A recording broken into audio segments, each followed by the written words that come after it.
Throughout this episode, I'll be addressing the narcissist as if I'm talking to them. So just be aware that I'll be talking to the narcissist mostly, not you as the victim. I'll be talking more about you through talking to them. Hi, I am Danish, a narcissistic abuse recovery professional. In this episode, we're going to talk about the evil nature of a narcissist. 5 things they do that are purely and inherently evil. I know I'm not supposed to associate the word evil with narcissist because science says so. But no, my views are entirely different on this. Personality disorder or not, the impact they have on the victims is devastating and extremely destructive that no scientific or spiritual explanation can justify.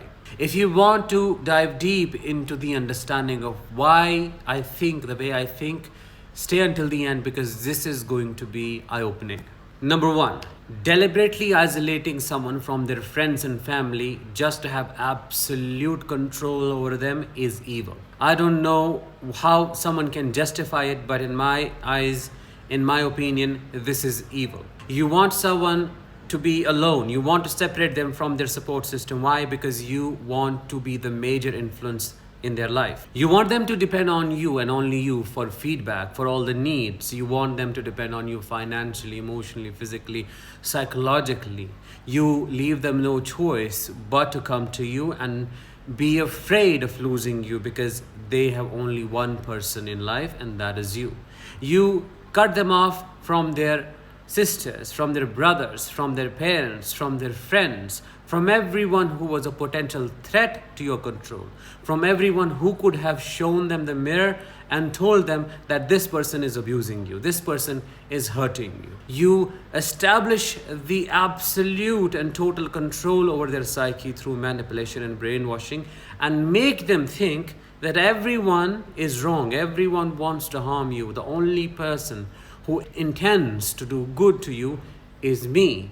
And the only person you can ever rely on, the only person who loves you is me. You cannot depend on them. They are your enemies. This is what you convince a person to believe.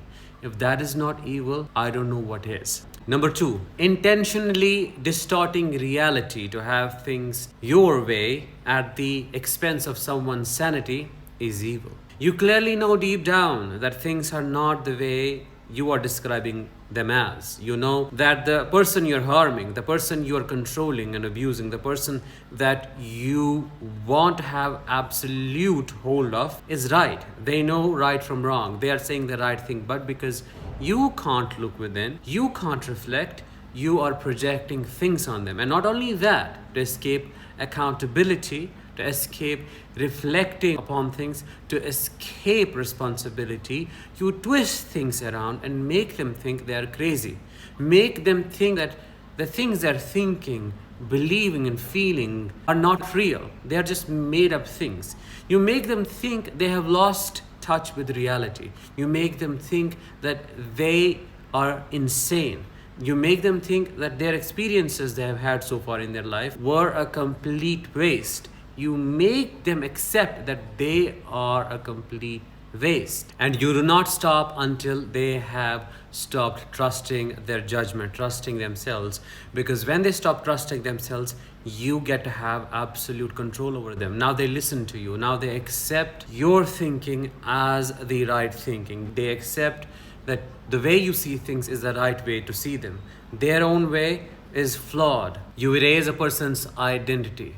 You completely destroy their self-concept, self-worth, and self-esteem until they are reduced to a shell of theirs. If that is not assassination of the character, of the personality, and if that does not sum up as evil, I don't know what does. Number 3, acting like a chameleon and being selective nice when it serves your purpose, withholding information from your partner, your child, to keep them in fog is evil. When it serves you, you turn into a nice person because you know if you do not act like a nice person, you are going to lose your control. You know your niceness can keep them around. Yes, you're faking it, but because it's needed in the moment, you do it. Which tells us that you know right from wrong. Why else would you be nice? Because you know you are not being nice or you're doing something wrong, which is why you have to change your behavior and act a certain way to keep this person in your life, to retain them as a source of supply. So this tells us you are intentional.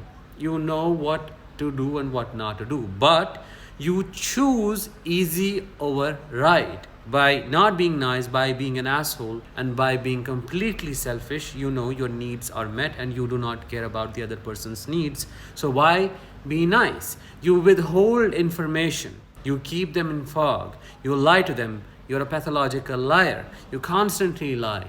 Knowing and seeing that your lying causes them pain. Knowing that they are distraught, they are broken into a million pieces whenever they find out your lies to be lies. Whenever they get to know that you have been lying to them about something very important. Whenever they find out you have been cheating on them for years and you have been keeping it hidden. Whenever they know you don't have a conscience, it's broken, you don't have a moral compass, it's not operating. Your moral code is skewed, it's distorted. It is arranged in a way that only works for you and nobody else. You do not care about right or wrong, you only care about yourself. You care about what you need and how to get it, and you would do anything. You would go to any means to attain it, even if that means to sacrifice your own child.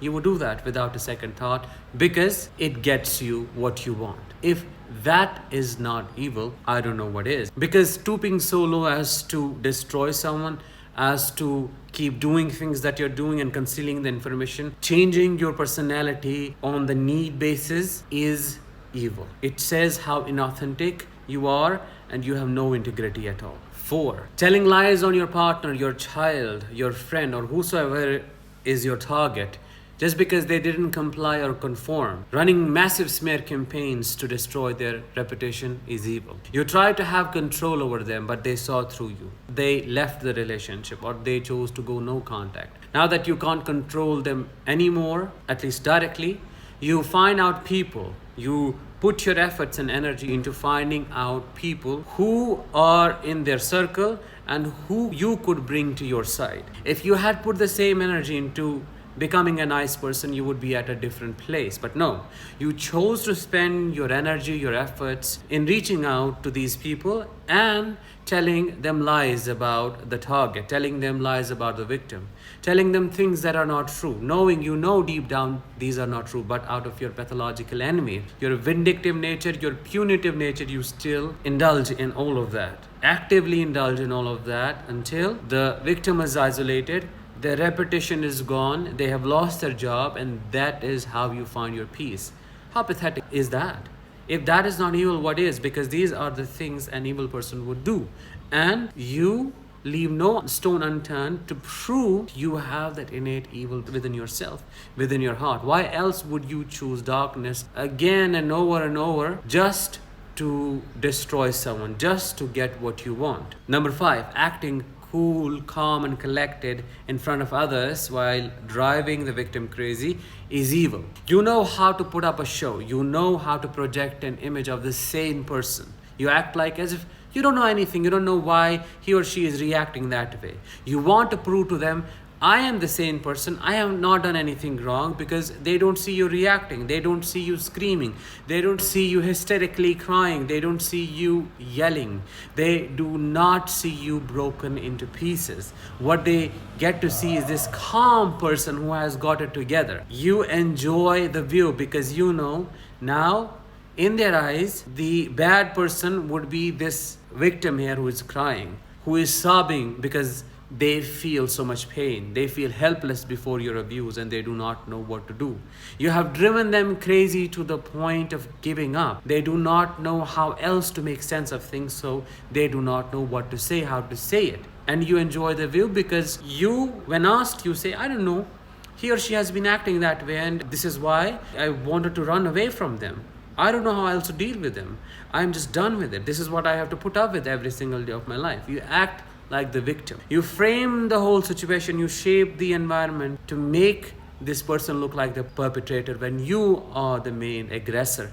You are the real abuser, but you hide behind the facade of victim. If that is not evil, what is? Because you prey on their vulnerability. You prey on their pain, intentionally do it. You selfishly choose to act like this calm, cool, and collected person just because that serves your purpose. You want to skew and distort the reality. You want a wrong message to be sent outside to the world so that they do not point a finger at you. Instead, they point all the fingers at them. How would anything, any psychological definition, explanation justify that? In my opinion, nothing can ever justify it, because I have been there personally. I know the wounds that I'm talking about. And when you are with such a person, it feels like you see the devil incarnated right in front of your eyes.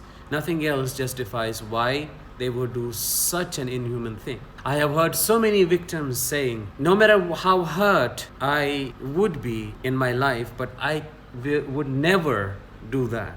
It doesn't matter the level of pain I would be struggling with, but I would never stoop so low. I would never do that to a person. And I'm sure, as a person, as a victim of narcissistic abuse, you also would never do that. But they choose to do that, which tells us it's not their pain that drives them.